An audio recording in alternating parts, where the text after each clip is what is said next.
एक बार फिर से मैं उसी जगह पे हूँ। ये डिस्ट्रिक्ट कोऑपरेटिव बैंक के जस्ट पीछे का एरिया है जहाँ पर कुछ अभ्यर्थी इंटरव्यू के लिए आए हैं और ये लोग इस उम्मीद में कि अब इनका इंटरव्यू होगा और ये कुछ लोग यहाँ बैठे हुए भी। मैं इनसे नमस्कार, मैं राजीव प्रताप।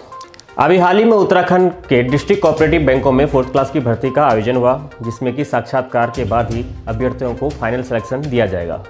लेकिन इस परीक्षा में किस तरह से धांधली होती है, जरा सरल शब्दों में समझिए। परीक्षा का जो साक्षात्कार है, इसका पूर्णांक है 10 अंक और 10 अंक ही उन अभ्यर्थियों को दिए जाएंगे जो कि पहले से सेवा में कार्यरत है, यानी वरीयता के आधार पर उनको 10 अंक दिए जाएंगे। तो क्या किसी परीक्षा में पारदर्शिता हो सकती है जिसमें कि उतने का ही पूर्णांक हो और उतने का ही उनको वेटेज दिया जा रहा हो? 10 अंक का वेटेज दिया जा रहा है और मैं पूर्णांक का जिक्र इसलिए कर रहा हूँ कि साक्षात्कार के संदर्भ में हम देखें तो 10 अंक का साक्षात्कार ही है। तो ऐसे में जो फ्रेश अभ्यर्थी हैं उनको तो केवल फॉर्म भरवा दिए गए और उनसे फीस ले ली गई, लेकिन उसका कोई हिसाब नहीं है। मैंने डिस्ट्रिक्ट कोऑपरेटिव बैंक उत्तरकाशी जाके कुछ अभ्यर्थियों से बात करनी चाहिए, तो उसमें से बहुत से फ्रेश अभ्यर्थी ऐसे थे जो कि वेल क्वालिफाइड थे, जिनका फील्ड एक्सीलेंट गया, उनका इंटरव्यू भी अच्छा जाने की उम्मीद थी, लेकिन बावजूद इसके वो निराश हैं, वो हताश हैं कि उन्हें लगता है कि उनका सिलेक्शन नहीं होगा। वो सिर्फ एक उम्मीद के सहारे इंटरव्यू देने पहुँचे हैं। उत्तराखंड के डिस्ट्रिक्ट कोऑपरेटिव बैंकों में पहले भी भर्तियों में धांधलियों के आरोप लगे हैं और धांधलियाँ जमकर हुई हैं। बहुत से बैंकों में ऐसे अभ्यर्थी आज भी सिलेक्टेड बैठे हुए हैं, यहाँ तक कि बैंक मैनेजर तक की पोस्ट पर बैठे हुए हैं, जिनको कि इन धांधलियों के सहारे इन बैंकों में अपॉइंट करवाया गया। लेकिन देखिए, इस बार फिर से उत्तराखंड के अंदर जो ये 4th क्लास की भर्ती होनी थी, इस बार फिर इसमें कहीं ना कहीं धांधली की पूरी गुंजाइश नज़र आती है, क्योंकि इसमें पारदर्शिता बिल्कुल भी स्पष्ट दिखती नहीं नज़र आ रही है। ऐसा मैं इसलिए कह रहा हूँ कि कभी भी वेटेज और पूर्णांक एक जैसा कैसे हो सकता है? अगर आपको वरीयता के आधार पर किसी अभ्यर्थी को अंक देने थे, तो अगर साक्षात्कार 10 अंक का था तो वरीयता के आधार पर उसको 4 या 5 अंक का वेटेज दिया जा सकता था। ये क्या बात हुई कि 10 अंक का ही आप साक्षात्कार ले रहे हैं और 10 अंक का ही आप उनको वेटेज दे रहे हैं? ऐसे में जो फ्रेश अभ्यर्थी हैं उनके बीच खासी नाराजगी है और वो नहीं चाहते हैं कि इस तरह से नियमावली बने जो कि एक तरफा हो। देखिए ये खास रिपोर्ट। सर, आप इंटरव्यू देने आए हैं यहाँ पे? ये बताइए कि सुनने में आ रहा है कि इस भर्ती में पहले भी धांधली होने की कुछ संभावनाएं थी और उसके बाद इस भर्ती को निरस्त कर दिया गया था। अब जबकि ये भर्ती हो रही है तो सुनने में आ रहा है जो लोग पहले से सेवा करते थे बैंक में, उनको 10 नंबर का वेटेज दिया जा रहा है और ऐसे में जो फ्रेश अभ्यर्थी हैं जिनको कोई अनुभव नहीं है, उनका तो मेरिट में कहीं से नाम ही नहीं आता है। अगर उनका एक्सीलेंट फील्ड जाता है, उनका इंटरव्यू भी अच्छा जाता है, बावजूद उसके तो वो तो हट रहे हैं। तो आप किस उम्मीद से? क्या पहले बाहर हैं वो? आप सेवा में थे पहले? नहीं। आप पहले बाहर मान रहे हैं अपने आप को?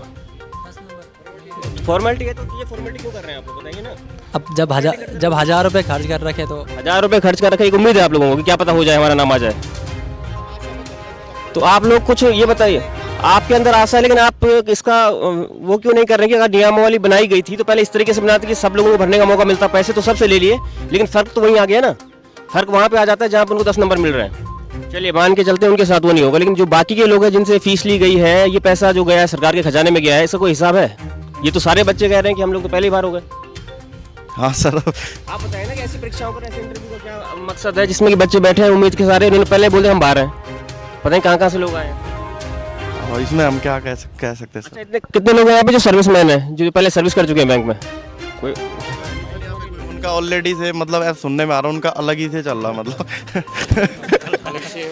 उनका अलग ही सेटिंग चल रही है। अभी यहाँ पे जो बात चल रही थी, मैं अभी आया थोड़ी देर पहले, तो यहाँ पे जो लोग कह रहे थे कि जो सर्विस वाले हैं उनका मतलब अलग से ही, कोई बोल रहा था कि बैकग्राउंड से ही उनका इंटरव्यू चल रहा है, ऐसा सुनने में आया। बैकग्राउंड इंटरव्यू कर लेंगे, ठीक है। सुनने में क्या हो रहा होगा, होता ही है इस प्रदेश में, तो यही होता आ रहा है और क्या हुआ है। यहाँ कुछ महिलाएं भी हैं यहाँ पर। मैं अपने कैमरामैन से कहूँगा कि आप आगे आए थोड़ा, जरा इन लोगों से बात करना है, भी नारी शक्ति, इनसे भी इनका पक्ष जान लें। मैम, आपका नाम?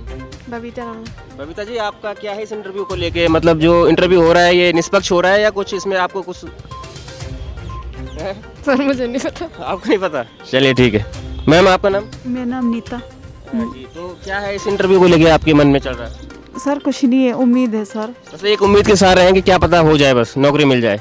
तो देख रहे हैं दोस्तों, उत्तराखंड में बेरोजगारी कितने चरम पर है, बावजूद इसके बेरोजगारों के साथ हमेशा से ही अन्याय होता रहा है, लेकिन एक उम्मीद लोगों के बीच में कि चलो कहीं हम निकल गए, क्या पता हमारी किस्मत में हम नौकरी लग जाए। और यहाँ पर ताजुब की बात, वो लोग हैं जो MA BA BEd सब कुछ करके वेल क्वालिफाइड लोग हैं, वो तक यहाँ पर 4th क्लास की भर्ती देने के लिए आए हुए हैं। लेकिन जिस तरह से ये भर्ती की नियमावली है, जिसमें 10 नंबर का वेटेज दिया जा रहा है, इससे साफ जाहिर है कि कहीं ना कहीं नौकरी जो बैंक में सेवारत थे पहले से, उनको अनुभव के आधार पर वरीयता दी जाएगी। बाकी लोगों के लिए एक फॉर्मेलिटी, जैसे कि अभ्यर्थी भी खुद ही कह रहे हैं। तो कहीं ना कहीं इस ओर भी थोड़ा सा सरकार को या कुछ प्रावधान करने चाहिए कि उन लोगों के लिए भी कुछ अलग से कंडक्ट करवाते पेपर या कुछ अलग से तरीके होते। ये वो लोग हैं जो रेस मार के उठक बैठक मार के ना जाने क्या क्या कर्म करके यहाँ बैठे हुए हैं। 2-3 लोगों से और जानना चाहूँगा। सर आपका नाम? मेरा नाम संजय कुमार है। संजय जी बताइए इस भर्ती के बारे में, खुल के अपने बारे में। सर जैसा कि पहले भी हमने ये फॉर्म डाला था, कुछ कारणवश ये रद्द हुआ था कि सुनने में आया था ये धांधली हुई थी अंदर ही की स्टाफ के मामले में। आजकल भी फिर से ये सुनने में आया कि 10 नंबर का इनको ये प्रोत्साहन दिया जा रहा है और जो फ्रेशर है वो नॉर्मली एटमॉस्फेयर के हिसाब से एकदम से बाहर हो जा रहे हैं। तो मेरा ये अपनी एक राय है, अगर एक फ्रेशर के नाते मैं भी यहाँ पे एक फ्रेशर हूँ, अगर यहाँ पे बैंक वाले ये चाहते हैं कि एक एग्ज़ाम कराया जाता 4th क्लास के लिए, मैं यहाँ पे बीकॉम ग्रेजुएट हूँ 1st डिवीज़न से, फिर भी मैं यहाँ पे बैठा हूँ क्योंकि एक उम्मीद लगाई बैठी है बैंक कर्मचारियों के हिसाब से कि मैं यहाँ पे इस भर्ती को क्वालिफाइड कर पाऊँ। बस। आपकी रेस वगैरह सब एक्सीलेंट अच्छा रहा मतलब? सर मैं रेस में एक्सीलेंट दिया है 11.37 सेकंड से और उठक बैठक का भी मेरा एक्सीलेंट था। तो फिर भी एक उम्मीद है सर कि मे बी मेरे से पॉसिबिलिटी ये है कि इंटरव्यू क्लियर हो जाए अच्छे से। चलिए धन्यवाद। आपने अपनी बात पूरी बेलागी से रखी, इसके लिए धन्यवाद।